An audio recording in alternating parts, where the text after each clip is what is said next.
देश में लगातार कोरोना के मामलों की तादाद में बढ़ोतरी हो रही है। केरल में कोरोना के सबसे ज्यादा मामले रिपोर्ट किए गए हैं। वहीं दिल्ली में 22 साल की एक युवती की मौत हो गई। तो क्या भारत में एक बार फिर से कोविड 19 की लहर लौटने वाली है? ये सवाल अब ज्यादा गंभीर होता जा रहा है, क्योंकि देश में अप्रैल तक जहां पर एक्टिव केस कुछ 100 में थे, वहीं जून की शुरुआत में यह आंकड़ा 4000 के पार पहुंच गया है।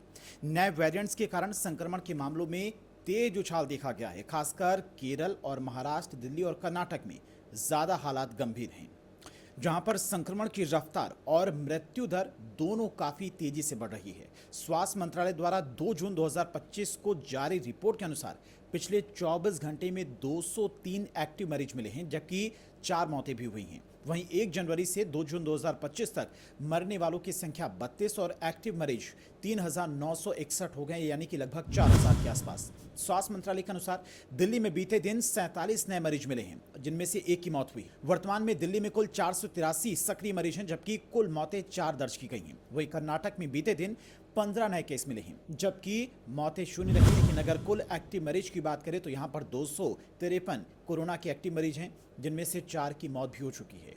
केरल में कोरोना के केस लगातार बढ़ रही हैं। बीते 24 घंटे में 35 नए केस मिले हैं, जबकि 1 मौत भी दर्ज की गई है। वहीं कुल एक्टिव मरीज की बात करें तो 1435 मरीज यहां पर कोरोना के हो गए हैं। मौत के मामले में संख्या 8 के साथ में केरल इस वक्त सबसे टॉपर है। महाराष्ट्र में कोरोना इस वक्त सबसे ज्यादा विकराल बना हुआ है। बीते 24 घंटे में 21 नए केस आए, जबकि 1 की मौत हुई है। अहम बात यह कि कुल सक्रिय मरीजों की संख्या केरल के बाद 506 आंकड़ों के साथ मुंबई दूसरे नंबर पर है, यानी कि महाराष्ट्र दूसरे नंबर पर है। यहां पर भी 6 लोगों की अब तक कोरोना की वजह से मौतें हो चुकी हैं।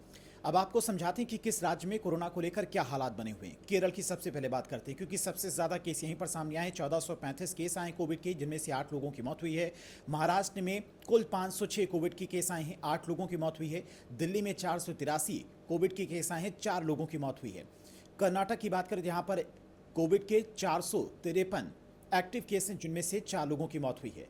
लक्षण क्या है, इस पर भी विशेष नज़र रखनी चाहिए कि क्या क्या लक्षण है, किन लक्षणों से हमें बचना है।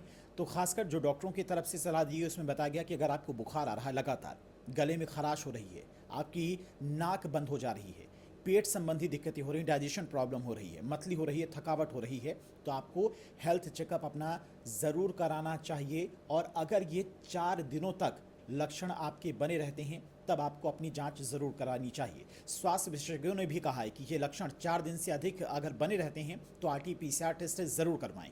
स्वास्थ्य मंत्रालय और विशेषज्ञों का कहना है कि स्थिति फिलहाल नियंत्रण में है। मेडिकल इंफ्रास्ट्रक्चर पूरी तरह से तैयार है, लेकिन ये भी सच है कि लापरवाही भारी पड़ सकती है। खासकर जो सीनियर सिटीजन हैं, बुजुर्ग हैं, गर्भवती महिलाएं हैं, और इसके अलावा जो बच्चे हैं जिनमें इम्यूनिटी काफ़ी ज़्यादा कमज़ोर रहती है, उन्हें खासकर खतरा है। भले ही ये लहर अभी पहले जैसी खतरनाक नहीं है, लेकिन मामलों की तेज रफ्तार इशारा कर रही कि सावधानी ही बचाव है। आने वाले दिनों में अगर मामले ऐसे ही बढ़ते रहे तो सरकार को भी सख्त फैसले लेने पड़ सकते हैं।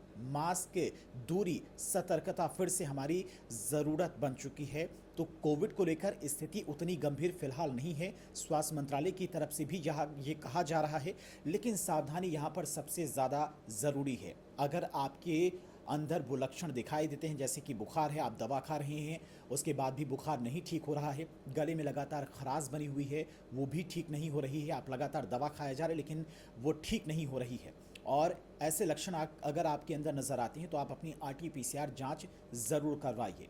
तो कोरोना को लेकर सावधानी बेहद है ज़रूरी।